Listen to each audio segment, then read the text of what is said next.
When you give a gift from LL Bean, you're giving favorites in the making designed with thoughtfulness and care. Like the popular made-to-do-it-all puffer blanket. Light, warm, packable, and in fun graphics. It's the perfect gift for campers, snugglers, fire pit storytellers, outdoor concert goers, and more.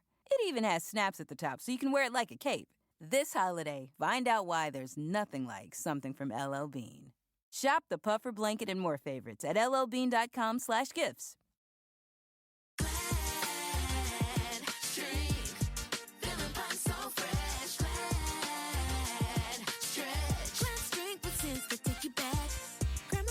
Always smells like pine. She said get out the chat room and clean mine.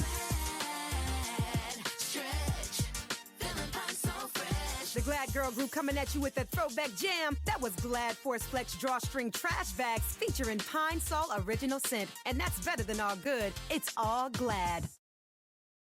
After the end of a good fight, you deserve an ice-cold reward. Medela, you put in the hours, the energy, the tough labor. Because you know the bigger the fight, the better the reward. Medela, the mark of a fighter. Drink responsibly. Beer imported by Crown Imports, Chicago, Illinois.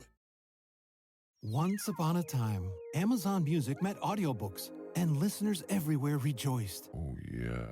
Because now they could listen to one audiobook title a month from an enormous library of popular audiobook titles, including romantasy, autobiographies, true crime, and more. Suddenly, listeners didn't mind sitting in traffic or even missing their flight. Amazon Music Unlimited now includes Audible. No way. Download the Amazon Music app now to start listening. Terms apply. Parents, did you know that only 50% of U.S. adults are financially literate? Millions of people don't fully understand how to manage money, and it's up to you to not let your kids grow up into that statistic. With Greenlight's educational money app and parent-controlled debit card, you can teach them how to earn, save, and invest wisely. The earlier they learn, the better prepared they'll be to manage their money and build a financially secure life. Give your kids the financial edge they need. Sign up for Greenlight today at greenlight.com/podcast. That's greenlight.com/podcast.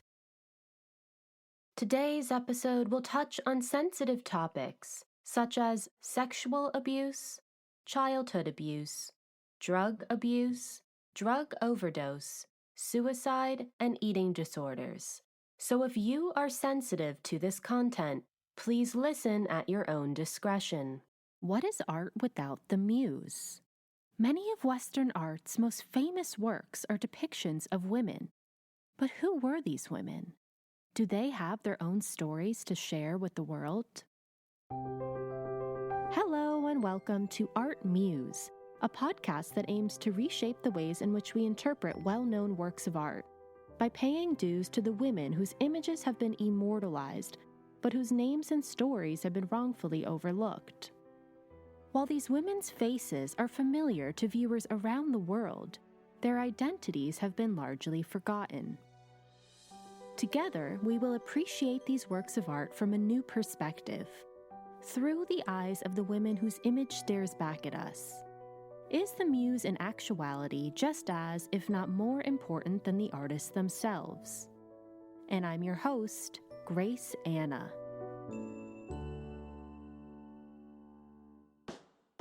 She inspired some of the greatest American artists and musicians of the 20th century, from Andy Warhol to Bob Dylan to Patti Smith and the Velvet Underground.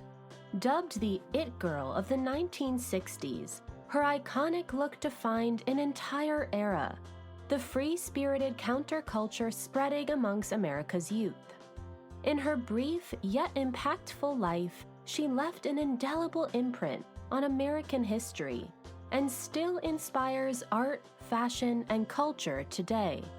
Listeners, today I share with you the story of actress, model, and cultural icon Edie Sedgwick. Though she is today known as the ultimate New York City girl, Edie actually came from rural beginnings. Born into an American aristocratic family, Edie was raised on a 3,000-acre ranch in Santa Barbara, California. The seventh of 8 children, Edie spent the first 2 decades of her life in relative isolation from the outside world. She and her siblings were homeschooled, taught to ride horses bareback before they could even walk. and rarely left the confines of their family ranch. They were also all under the despotic rule of their abusive father, who tormented Edie and her siblings with physical, emotional, and sexual assaults. By the time Edie was 20 years old, she had already lost 2 of her older brothers to suicide. Edie eventually escaped her father's wrath and moved to New York City in the summer of 1964. Almost instantly, Edie began catching partygoers' attention with her sprightly dance moves and sparkling outfits. But none were more impressed than a rising artist in New York's pop art scene, Andy Warhol. Edie met Andy Warhol in March of 1965 at a birthday party for Tennessee Williams. The unlikely pair could not have been more different. Edie, a beautiful 21-year-old woman from an affluent family who was always the life of the party, and Andy, a shy and awkward 36-year-old man from a working-class community in Pittsburgh who was deeply insecure about his looks. As Lily Anolick wrote, she was the beauty to his beast, the princess to his pauper, the exhibitionist to his voyeur. When they first met, Andy was in the midst of transitioning from painting to filmmaking and wanted to make a splash in the experimental film world. As soon as Andy first laid eyes on Edie, he immediately knew that he had found his next star. Edie proved to be a natural in front of the camera. Together, Andy and Edie made over 10 films in the span of just a year. Edie quickly became the queen of Warhol's factory and the face of the pop art movement. And Andy and Edie didn't just work well together creatively. It was said that no party in New York was complete without Andy and Edie's presence. Edie brought the socially awkward Andy into the spotlight, and she became an overnight social sensation. But by 1966, Edie grew tired of Andy's bizarre, plotless, and often senseless films. She wanted to pursue her own acting career independent of him. It was around this time that Edie grew close to the rising folk singer, Bob Dylan. Through Dylan, Edie met his manager, Albert Grossman, who promised to put Edie in a film. With Dylan's encouragement, Edie decided to part ways from Andy's factory, leaving Andy both humiliated and infuriated.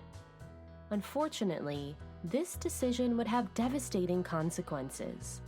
Not only did Dylan secretly marry another woman behind Edie's back, the film that Grossman had promised to star her in was never made. With her alliances to Warhol and now Dylan broken, Edie turned more and more to drugs to help her cope. Though her relationship with Dylan was brief, she inspired some of his greatest songs, including Just Like a Woman. Unwilling to give up on her dream of stardom, Edie continued to model for various magazines. She was dubbed an It Girl by Life magazine and a Youth Quaker by Vogue. Her signature look, tight-fitted jumpsuits and leotards, black stockings, dangling jeweled earrings, and thick black eyeliner inspired an entire generation to revolutionize their style, including a young Patti Smith. As Ella Feldman wrote, Sedgwick's image has become synonymous with the effortless coolness of 60s New York. Simply by dressing like her authentic self, Edie captured the essence of an entire cultural movement and became the poster girl for 1960s fashion. Tragically, Edie's addiction to speed, heroin, and barbiturates only worsened. She accidentally set 2 apartments on fire, severed many of her close relationships, and suffered a near overdose. After spending several months in various institutions across the city, Edie's mother took her back to California, where she was yet again institutionalized. But it was during her time at a hospital in Santa Barbara that Edie met a young man named Michael Post, who she fell in love with and married in 1971. For a brief period of time, Edie seemed to have turned a new leaf. She was happily married and with her husband's support, achieved sobriety. Tragically, just 4 months into their marriage, Edie relapsed after taking prescription medication for an infection. On November 16, 1971, she overdosed on barbiturates and passed away in her sleep. She was only 28 years old. It's said that Andy Warhol coined the term 15 minutes of fame about Edie Sedgwick. While her life was unfairly cut short, Andy's statement couldn't be further from the truth. Her innovative style and daring personality left a lasting impression on an entire generation. Her participation in Andy Warhol's films propelled his career as a filmmaker, and her brief relationship with Dylan inspired some of his greatest songs. Over half a century after her death, Edie remains a cultural icon who continues to inspire both art and fashion today. But though her image is universally recognizable, Edie's real-life story has been overshadowed by her glamorized photos. So today we ask, who was this beautiful, long-legged woman wearing nothing but a leotard and dangling earrings, who partnered with Andy Warhol in several of his experimental films, who ran in Bob Dylan's circle, and whose look has remained the definition of cool through the test of time? Who was Edie Sedgwick? Today we explore Edie's life in full and honor her immense legacy as actress, model, muse, and fashion icon, who in the 28 years of her short life left an indelible imprint on American history. So without further ado, let's dive in. Edith Minturn Sedgwick was born on April 20th, 1943 in Santa Barbara, California.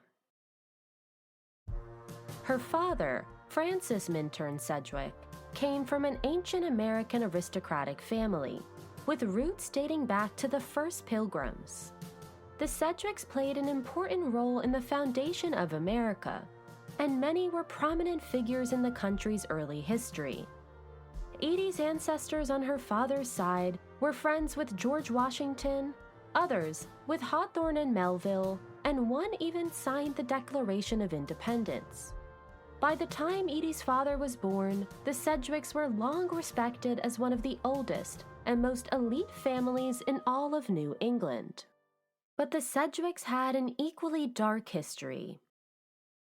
As author Nate Finkelstein wrote, all of this should have bred a tribe of bright, beautiful, enlightened descendants. But when you peer into the Sedgwicks' musty past, their privilege and genealogy seems to have bred only intolerance and rigidity, a long, uninterrupted line of crabbed and surly ancestors. Much of their surliness was due to inherited mental illness. Unfortunately, many Sedgwicks suffered from untreated emotional disorders, specifically bipolar and hypomania, which were passed down to next generations. Through the years, there were quite a few family members who tragically took their own lives. But none were more troubled than Edie's father, Francis Sedgwick. As a young boy, Francis suffered from a multitude of phobias. Because of this, his mother would often berate him, calling him a sissy. She'd put a lot of pressure on him to overcome his fears and act more masculine. We can only imagine the implications this must have had on the young Francis's confidence. He was eventually accepted into Harvard, where he studied business. After graduation, he was about to start a new job in banking in London when he had his first nervous breakdown. Doctors diagnosed him with manic depressive psychosis, which he was warned could be passed down to any future children. Francis convalesced at his friend Charlie DeForest's family home in England. The DeForest family, also American, were renting a home in England for the hunting season. It was during this time that Frances became acquainted with Charlie's younger sister and Edie's future mother, Alice.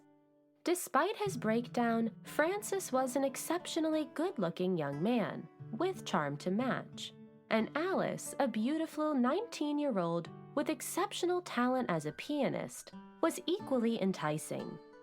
It didn't take long for Francis and Alice to become infatuated with each other, and just a few months into their acquaintance, Frances proposed.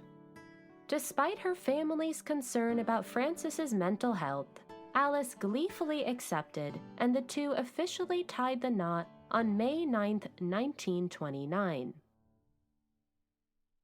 Francis and Alice initially split their time between California and Long Island, until Francis bought them and their growing family a 3,000-acre ranch in Santa Barbara. Francis made the decision to move to the ranch in the aftermath of World War II. Unable to serve in the Army due to his mental health, he wanted to prove his masculinity by playing the part of a cowboy. He even wore a cowboy hat and boots every day. But one part that Francis did not like to play was that of father. As Francis and Alice began having children, he insisted that they call him Fuzzy instead of father. Ironically, Francis was anything but warm and fuzzy. He ruled over his children with an iron fist and implemented strict rules for them to follow. If any child disobeyed him, they were subject to hours of physical and emotional abuse. He was not above spanking, shaming, and tormenting his children. He even forbade Alice from playing the piano anymore, demanding that she focus solely on their children. Francis, on the other hand, spent much of his time in his artist studio, where he made sculptures. He proved to be a gifted sculptor, specializing in portrait busts.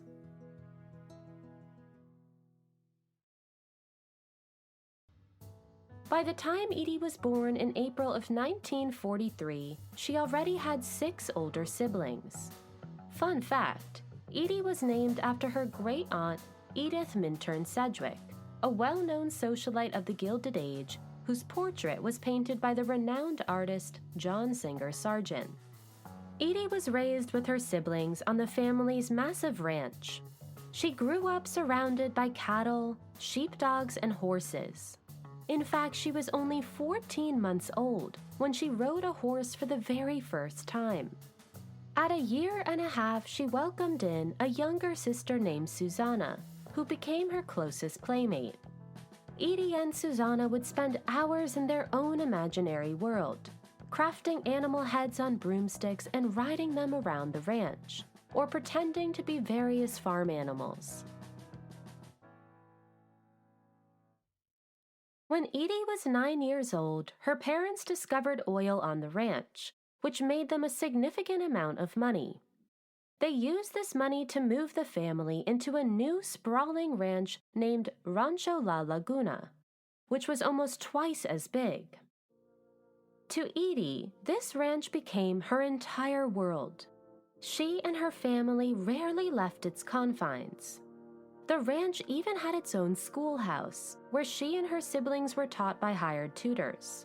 With land stretching far beyond the eye could see, we can imagine that for the first many years of her life, Edie had no concept of what the outside world was like.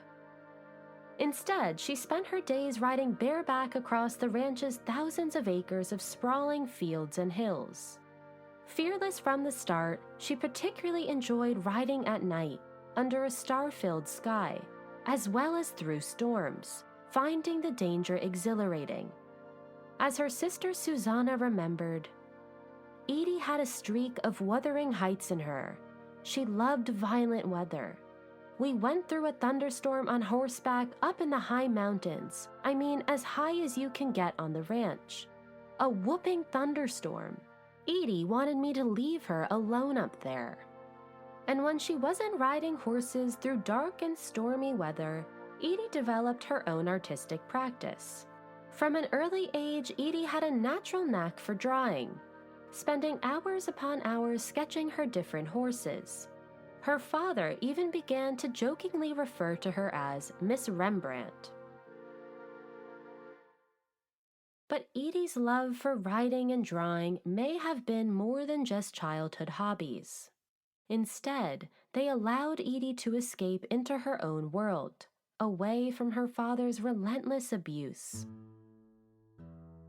Despite measuring thousands of acres, the family ranch often felt like an open-air prison, where Edie and her siblings were at the whim of their father's unpredictable moods. Frances could be vicious, and more so, physically, emotionally, and sexually abusive to all of his children. Their mother, also fearing the wrath of her husband, was often helpless against Frances's outbursts. Later in life, Edie recounted horror stories of her father twisting her arm until it nearly broke, and beating her up severely. She also opened up about her father's sexual advances, which she said began when she was as young as 7 years old. Though she was able to turn him away, the threat of her father's abusive and perverted behavior was always looming over her, and would have devastating consequences on her for the rest of her life. But more so than her other siblings, Edie was born with a particularly defiant spirit. As her nanny once recalled, Edie had a will of her own. It was born in her. Even in the face of her father's torment, Edie frequently refused to follow his orders, despite the brutal consequences. She also trained herself not to cry, not wanting to give her father the satisfaction. She was the only one of her siblings to act unafraid of their father, and while the abuse undeniably ate away at Edie's inner confidence and security, outwardly she appeared unaffected. At the age of 13, Edie left the confines of the ranch for the very first time to attend a boarding school in San Francisco. It was not only the first time Edie had ever spent significant time in the outside world, but the only time she was separated from her family. The shock of being away from home and thrust into an unfamiliar setting was too much on the young Edie. She suffered from severe nightmares and spent countless nights tossing and turning as she cried herself to sleep. It was also during this time that Edie developed bulimia, going through cycles of both binging and purging. Little was known about eating disorders at the time, and she was mistakenly diagnosed by the school's doctor with anorexia. Unfortunately, instead of receiving the support she needed, the school asked that Edie leave after only 1 semester. And before she knew it, within the span of just a few months, Edie was back at the ranch. Upon returning, Edie found herself to be the only one of her siblings still living at the ranch. Her father, unhappy that Edie had been kicked out of school, tormented her with relentless punishments. But soon, Edie would experience psychological abuse like never before. One afternoon, Edie walked into one of the ranch's sitting rooms to relax. Much to her surprise, she caught her father with another woman. Edie quickly ran out of the room, shocked and hysterical. Her father rushed after her, smacking her across the face. Knowing that he had been caught red-handed, he tried to convince Edie that she was crazy and had imagined the whole thing. But when Edie wouldn't back down, her father called their family doctor and asked him to give Edie tranquilizers, claiming that she was having a psychiatric episode. Edie spent the next few months helplessly trapped in her room, the family doctor coming every few days to administer more tranquilizers. In the rare moments she gained consciousness, she tried to tell her mother what she had seen, but her mother refused to believe her. As her brother remembered, nobody believed Edie. Mummy wouldn't believe her. She just had a blockage against things like that. Nobody believed her, so she really was a prisoner. Edie wanted to tell people what was happening, but she couldn't do anything. She knew what had really happened, and my father just denied the whole thing, and that really hurt her. On the ranch, her father dictated what was or wasn't true, and he would go to unimaginably cruel lengths to keep Edie quiet. In the fall of 1958, Edie was once again sent to boarding school. Ecstatic to be away from her father's torment, Edie threw herself into her new environment with joy. It didn't take long for Edie to make many friends, and soon she was the most popular girl in her class. She even joined the school basketball team. These first few months were the happiest Edie had been in a long time, but sadly, she couldn't escape her inner pain. By the end of her first year, Edie began picking fights with her friends. She broke more and more of the school rules and was increasingly getting in trouble. As a friend from school later recalled, somewhere underneath there was an incredible dark fear, a strangeness that made her bite her nails, pick her face, blow up at her friends, and hate herself. Her feelings were too exposed. Edie did not return to school the following year. Back at home, Edie kept mostly to herself at the ranch. Undoubtedly feeling a lack of control over her life, her eating disorder once again reared its head. She began to go through intense cycles of binging and purging. She also took up drinking, guzzling copious amounts of whiskey before dinner time. Concerned over her destructive behavior, her mother arranged for Edie to spend a year in Vienna. But when her parents went to drop her off, it was clear that Edie was not well enough to stay. In what must have been a cry for help, Edie did not hide from her parents that she was binging and purging their first dinner in Vienna. Her father, embarrassed and angered by Edie's behavior, insisted that Edie be institutionalized. Though her mother sensed that what Edie needed most was her family's love and support, Edie's father threatened to divorce her if she did not agree to place Edie in a hospital. As Edie's brother later reflected, "Of course, Mummy knew that Edie wasn't the problem. It was Fuzzy who should have been in the institution. He was just about on the edge of a breakdown, shaky, nervous." Helpless against her husband's rage, Edie's mother reluctantly agreed. And so, at just 19 years old, Edie returned to America and was placed in a psychiatric facility in Connecticut called Silver Hill. Despite her circumstances, Edie held her head high as she entered the hospital, remaining cool, calm, and collected. Her father may have taken her freedom, but she would maintain her dignity. She learned to make the most of her time at Silver Hill. She spent her time drawing, making friends with fellow patients, and enjoyed the hospital's beautiful grounds.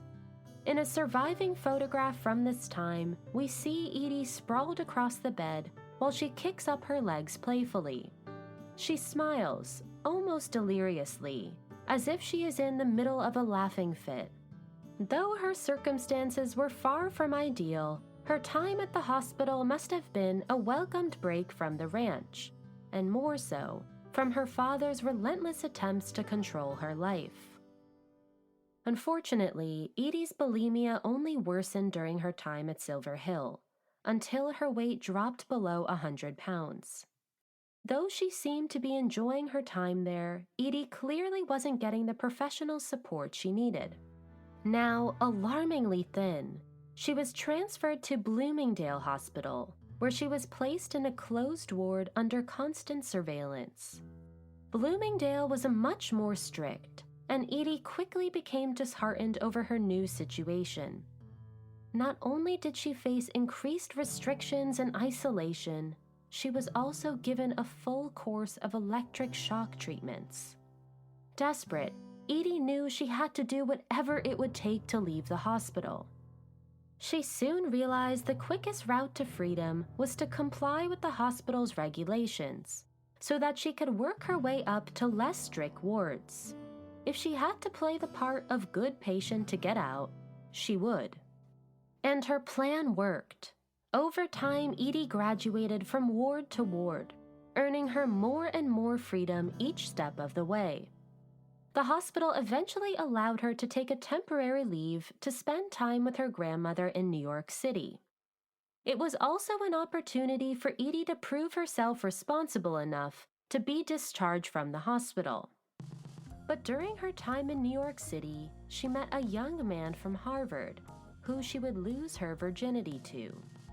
As Edie later remembered, "I had been 2 years locked in hospitals. I was 20 when I got from Bloomingdale, and I met a young man from Harvard who was very attractive.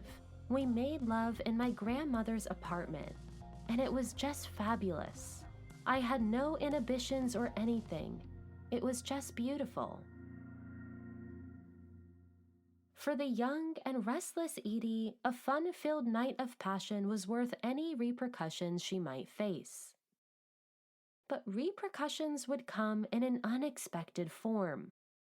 When she returned to the hospital, Edie must have been pinching herself that she had gotten away with her wild night out without her doctors knowing.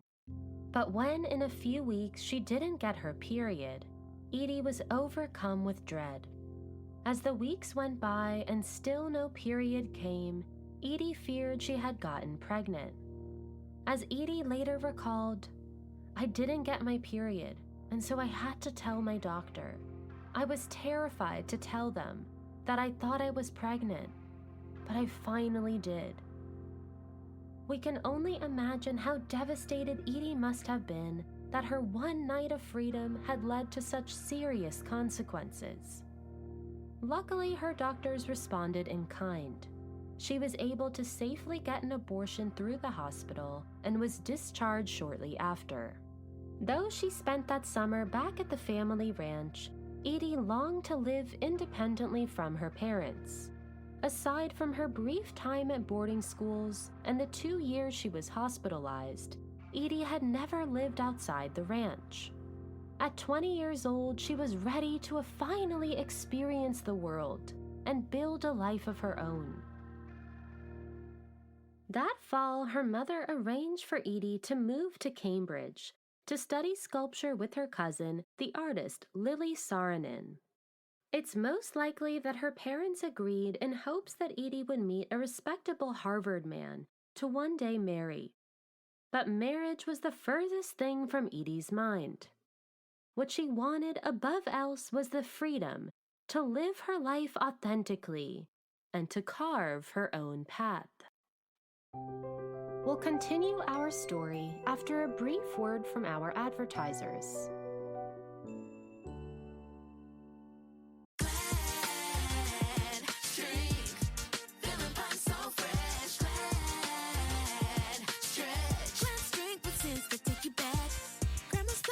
Smells like pine. She said, "Get out the chat room and clean mine."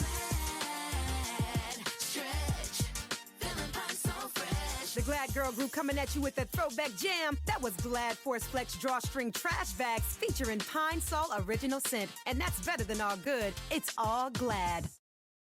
Did you know that parents rank financial literacy as the #1 most difficult life skill to teach? Meet Greenlight, the debit card and money app for families. With Greenlight, you can set up chores, automate allowance, and keep an eye on your kids' spending with real-time notifications. Kids learn to earn, save, and spend wisely, and parents can rest easy knowing their kids are learning about money with guardrails in place. Sign up for Greenlight today at greenlight.com/podcast.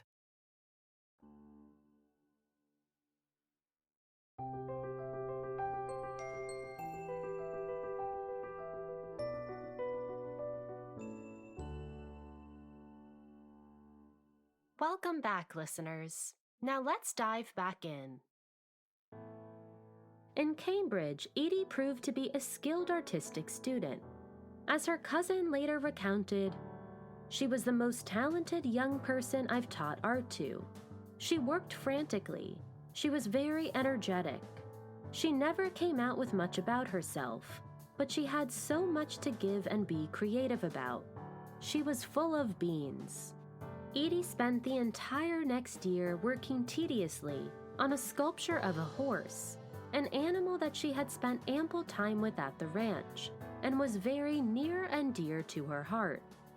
We can imagine that this sculpture may have been her own way of reworking through the trauma of her father's abuse and to reclaim her childhood for herself.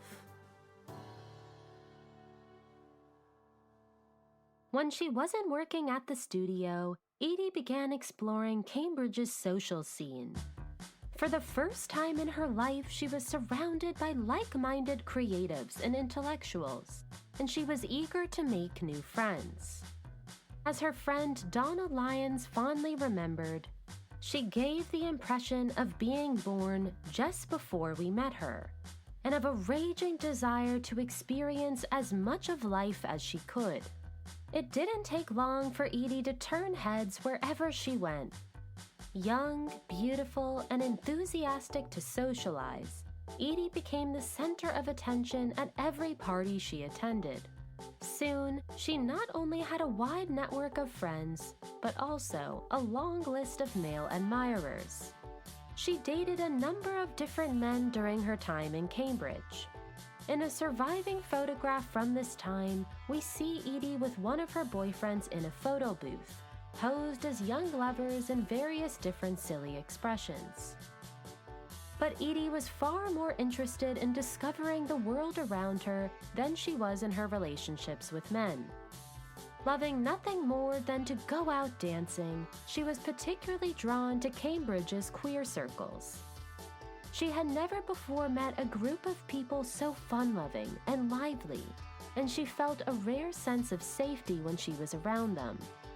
There's no doubt that the relationships Edie formed during her time in Cambridge, especially with folks in the queer community, left a lasting impact on her life and provided the safety and encouragement she needed to fully explore herself. Unfortunately, Edie's blissful time in Cambridge would come to a crushing halt, when just a few months later, a family tragedy would break her heart in two. In the early months of 1964, Edie's older brother Minty was found wandering around Central Park incoherently. Unable to identify himself to police, he was taken to Bellevue State Hospital for psychological examination and was soon after admitted. After a few weeks, he was transferred to Silver Hill Hospital, where he continued to receive psychiatric treatment. But Minty was not offered the support he needed. Neither of his parents came to visit him, and he felt increasingly frightened and alone. When his doctors told him he wasn't trying hard enough to get better, Minty was pushed over the edge. On March 4th, a hospital maid found Minty hanging from his bathroom door. He had taken his own life the day before his 26th birthday. When Edie received the call that Minty had died, she collapsed in horror. She not only felt an overwhelming sense of grief over the loss of her brother, but rage at their father, who she blamed for Minty's death. Edie admitted to friends just after Minty's passing that he had opened up to her about his sexual preference for men. When Edie told their father, he punched Minty so hard that he lost consciousness. He subsequently cut off communication with Minty, sending him into a spiral of shame. As a friend of Edie's remembered, Edie was terribly upset. She was furious at her father, to the point that she'd go out and kill him. She told me about Minty, and that he had ended up at Silver Hill because he had fallen in love with another boy. Edie was just beside herself. Another friend recalled, Edie told me Minty had called her just before he died. He told her that she was the only Sedgwick he could ever hope for. He knew he was going to do it. He called up Edie because she was the last one he could talk with.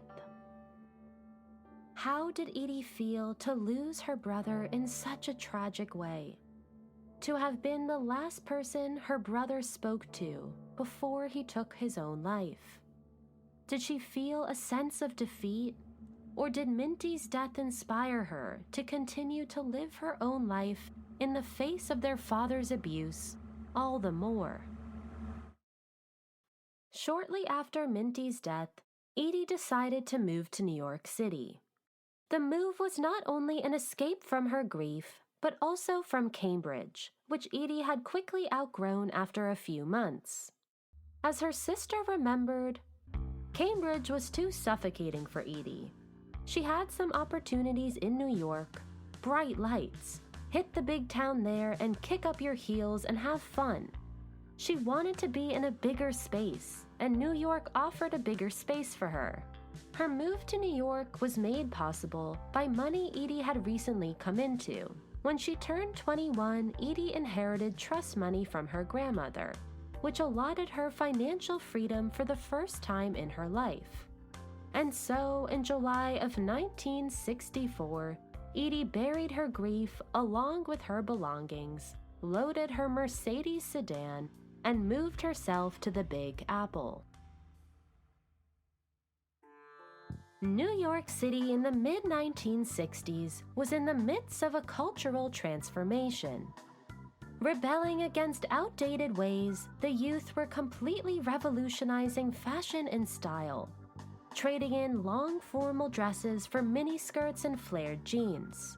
Psychedelic drugs were rampant, as were new hip nightclubs opening across the city. And the art world was turned on its head with the birth of pop art, which remodeled everyday consumer objects into fine art. Edie, looking to equally transform her own life, must have been buzzing with excitement as she unpacked her bags. She was ready for a fresh start and to finally live in a city as vibrant as her own spirit. Upon arrival, Edie moved in with her grandmother, who had a large apartment on New York's prestigious Park Avenue. Her grandmother was suffering from dementia and kept mainly to her own quarters, allowing Edie to move relatively freely through the space. Soon after settling, Edie took up jazz and ballet dance classes. She also began to audition for modeling gigs and was even accepted as a Miss Teenager contestant. At night, Edie hit the New York social scene ground running and almost immediately began to attract attention. Her good looks and vibrant personality turned heads everywhere she went, and Edie soaked the attention right up. She loved nothing more than meeting new people and dancing the night away with them, stumbling home at sunrise. But Edie's busy lifestyle soon began to put strain on her ailing grandmother. Her compulsive shopping led to mountains of new outfits, until every one of her grandmother's closets bulged with Edie's clothes. She took advantage of her grandmother's nursing staff, requesting fancy meals on a daily basis, and she often threw late-night parties in the living room. After a few months, her grandmother became fed up with Edie's antics and promptly kicked her out. That September, Edie moved into her own apartment on Madison Avenue.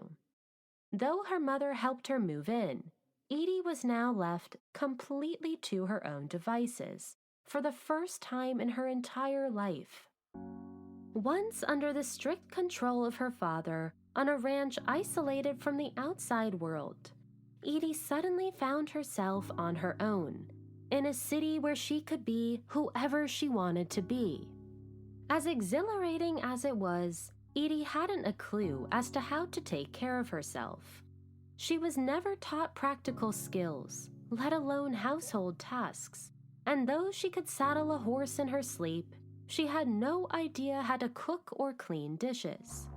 Her refrigerator, instead of full of groceries, soon became full of psychedelic drugs. For food, Edie almost exclusively ordered caviar and blintzes from the Russian tea room. Refusing to take a subway or a bus, Edie hired her own private limousine service, who would drive her around to parties and shopping escapades. And shop she did, continuing to spend excessive amounts of money on designer clothes and makeup. In the span of just 6 months, Edie blew through over $80,000 and squandered much of her inheritance. But Edie was too busy partying the night away to worry about her financial troubles.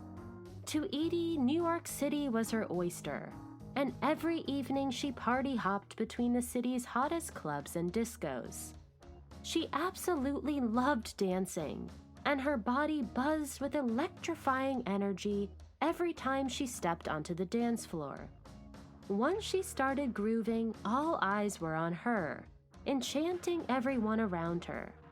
She was always on the go. It was as if she feared if she stopped moving, her grief and sadness would catch up with her.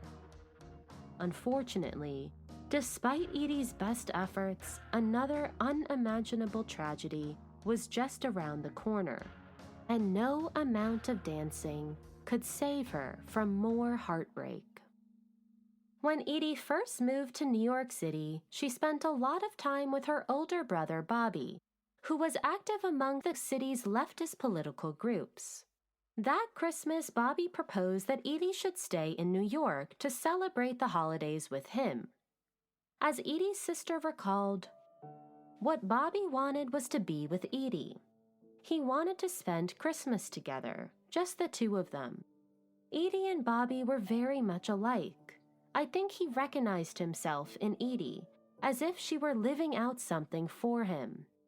What he especially loved about Edie was her outlandishness and her absolute abandon. But despite her protests, their parents insisted that Edie return to the ranch for the holidays, leaving Bobby behind. What Edie did not know at the time was that she would never see her brother Bobby again. On New Year's Eve, Edie was driving with a friend in Santa Barbara when she ran a red light at an intersection. Speeding ahead, Edie's sedan collided into another car, ejecting her friend through the windshield window and totaling her car. Miraculously, her friend survived, and Edie was left with a broken knee and deep cut on her forehead. But the collision was so severe that it ended up on local TV. Both Edie and her friend were taken to a nearby hospital, where Edie's entire leg was fit into a cast. Terrified that her father might use the accident as reason to institutionalize her again, Edie escaped on a flight back to New York a few hours later, despite her significant injuries.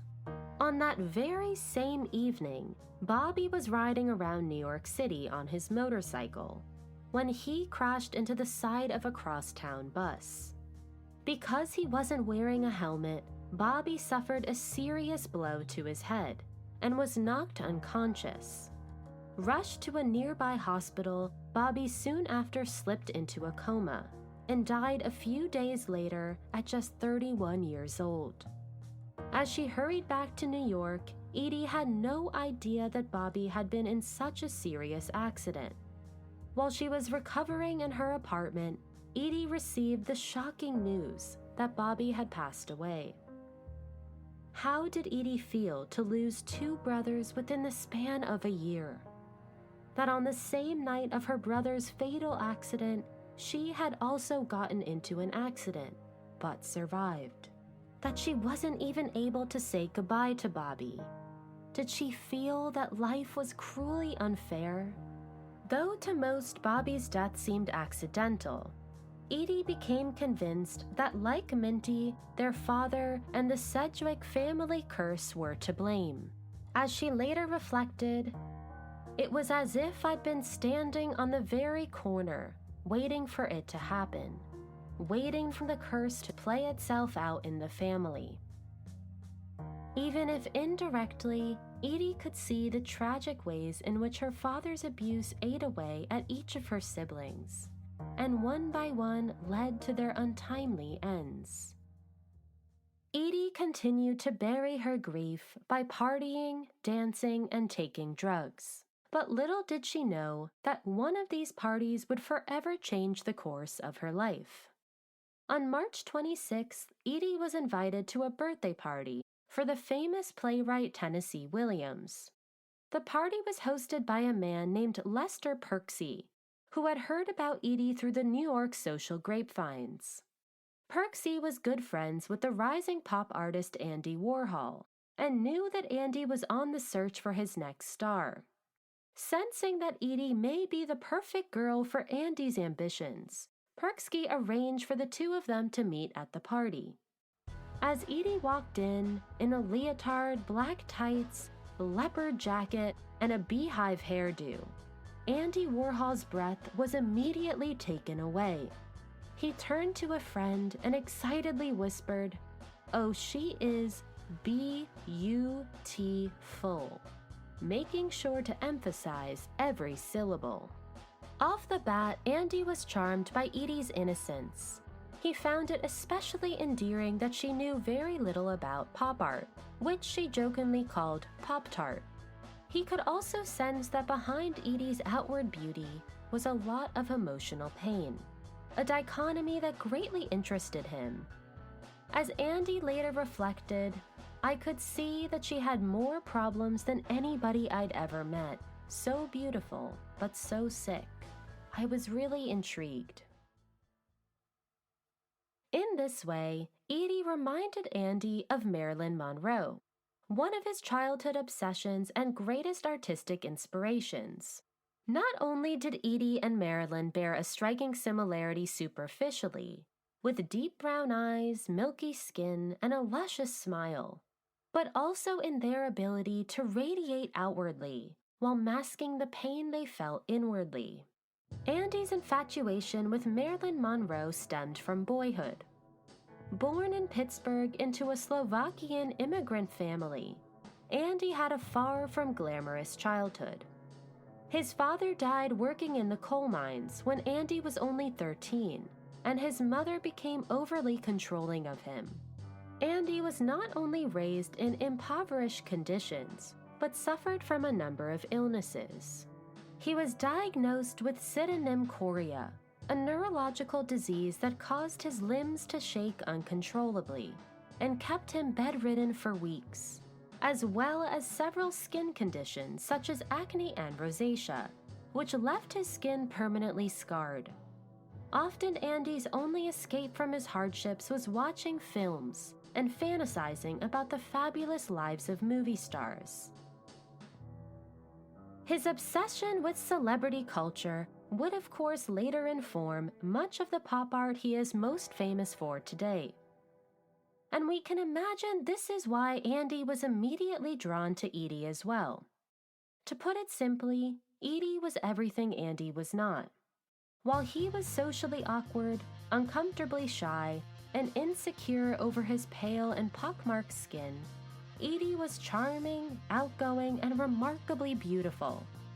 Andy quickly saw that Edie offered a similar escape from his own self as celebrities like Marilyn Monroe had in his childhood.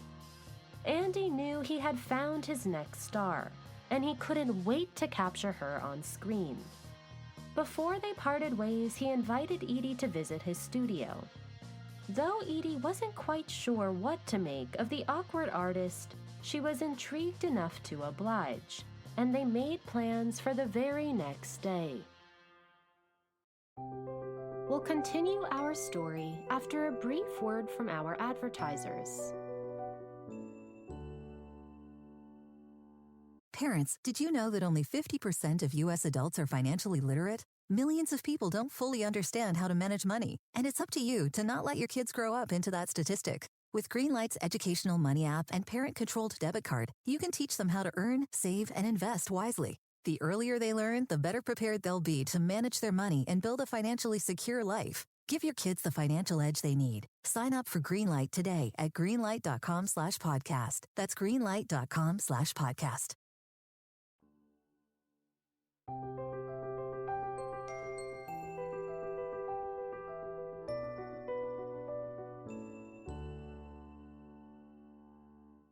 Welcome back, listeners. Now let's dive back in.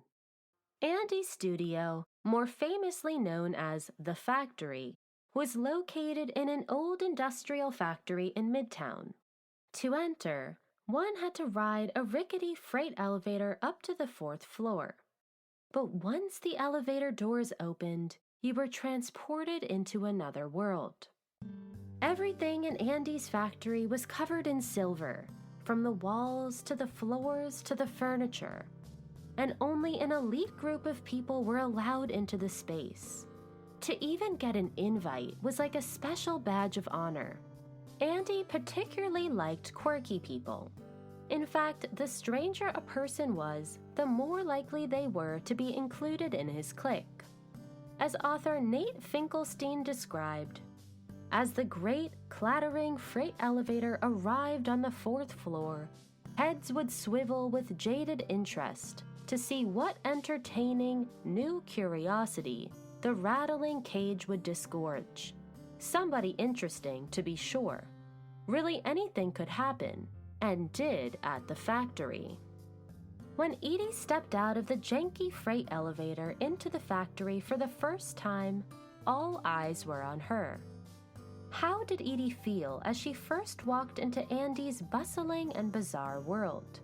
Was she taken aback by the curious group of people? Or did she immediately feel a sense of welcome? Did Edie know that she would soon become the biggest star the factory had ever seen? As Edie's sister later wrote, Edie had no idea where she was when she entered the factory, but she had found her way to the one place in the world where for a brief moment she would be fully realized. Call it fate, Edie was exactly where she needed to be, and she was about to catapult to stardom within the blink of an eye. By the time Edie came to the factory, Andy had already announced his transition from visual artist to filmmaker, and the factory, where he had made his famous prints, was now being used as his very own film studio. It just so happened that when Edie walked into the factory, Andy was in the midst of directing one of his early films. As Edie remembered, I came to Andy's studio with a friend. I didn't really know Andy. When I walked in, I couldn't really tell what was happening. There were lots of lights and people running around doing things. And then there were some people huddled together with more lights on them, and they were sort of making sounds. And all of a sudden, I understood they were reading a script, and that was part of a movie that was in progress. The movie being shot was a film titled Vinyl, an adaptation of Clockwork Orange. Though there was no real part for Edie, when she happened to walk into the studio mid-shoot, Andy decided to include her in a scene on impulse. Wearing a black mini dress and leopard print belt, we find Edie in the background of Vinyl, sitting on a trunk and chain-smoking cigarettes. Though she is meant to be in the backdrop, it's hard to keep your eyes off her. Her mesmerizing presence stealing the spotlight from the scene's central action. As Andy's right-hand photographer, Billy Name, remembered, Edie so easily made herself a part of the scene. She was like a piece of the jigsaw puzzle that was missing and just snapped right in. Edie came in like this angel out of a cloud of blue, with lightning strikes around her. She was so poised, such a director and actress at the same time.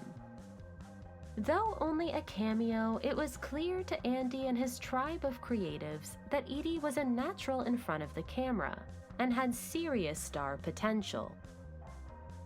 As Edie walked off set, Andy turned to his associates and excitedly exclaimed, "We are going to make her our superstar.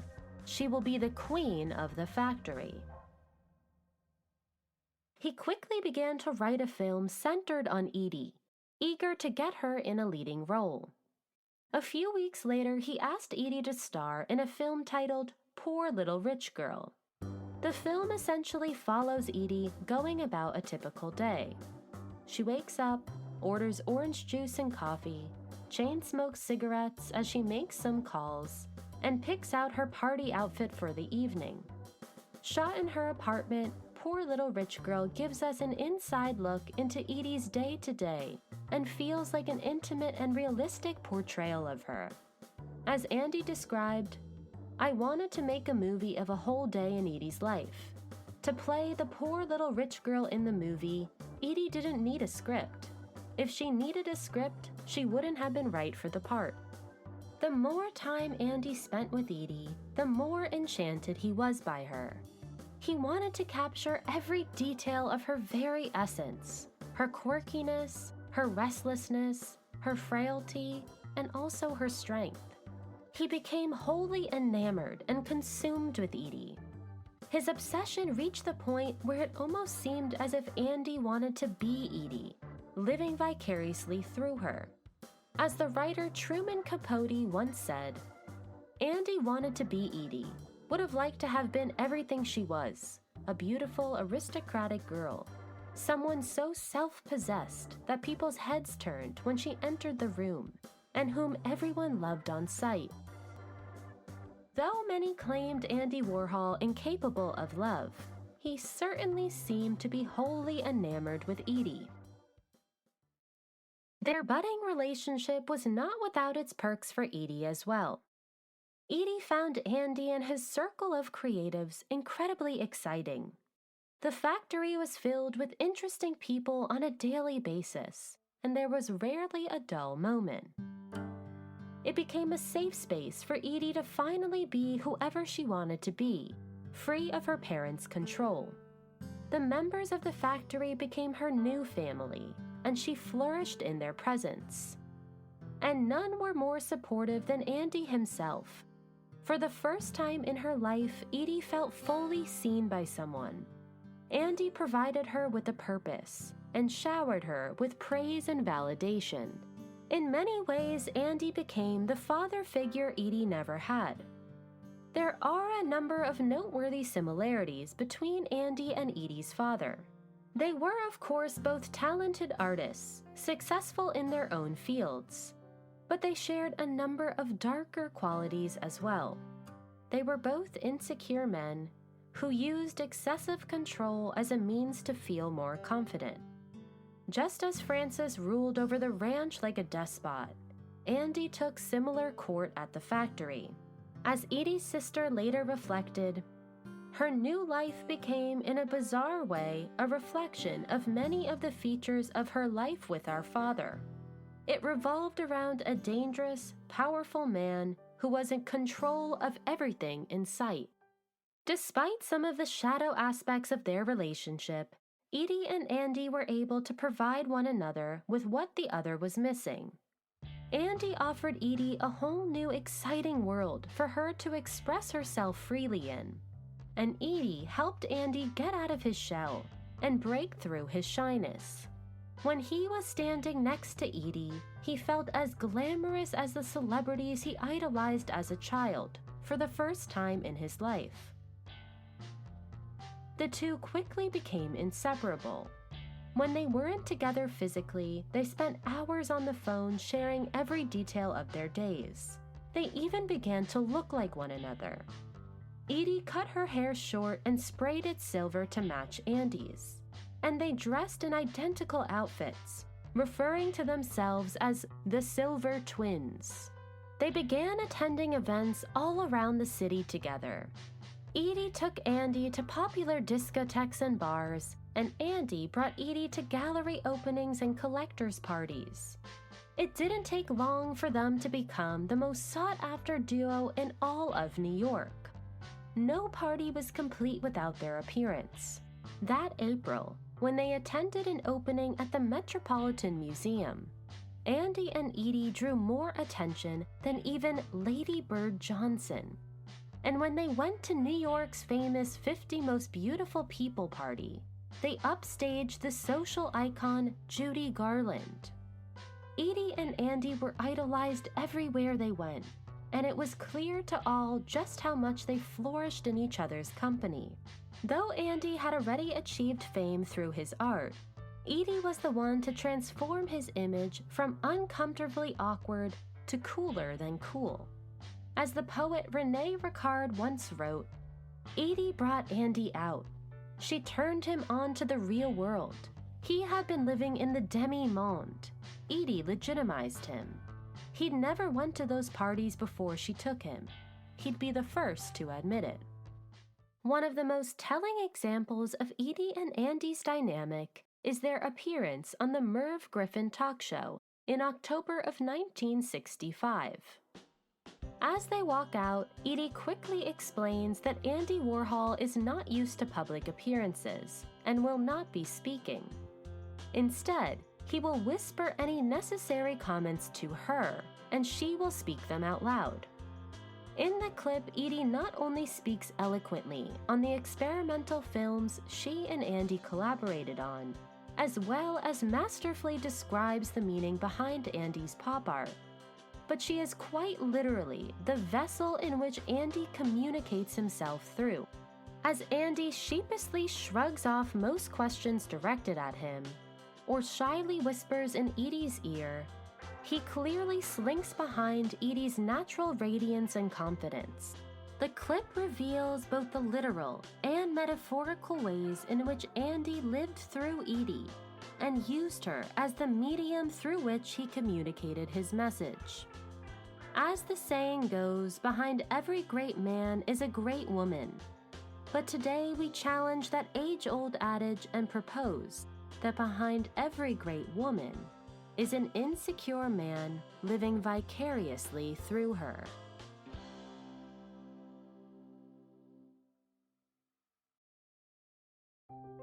I hope you have enjoyed part 1 of our 2-part episode on Edie Sedgwick. We will finish Edie's story and honor her immense legacy in part 2 of this episode. I have included images, resources, and suggestions for further reading on the ArtMuse website and Instagram. ArtMuse is produced by Kula Production Company. Today's episode was written by me, your host, Grace Anna. Stay tuned as I continue to share the stories of the women behind some of the world's most important works of art. Until next time, bye for now.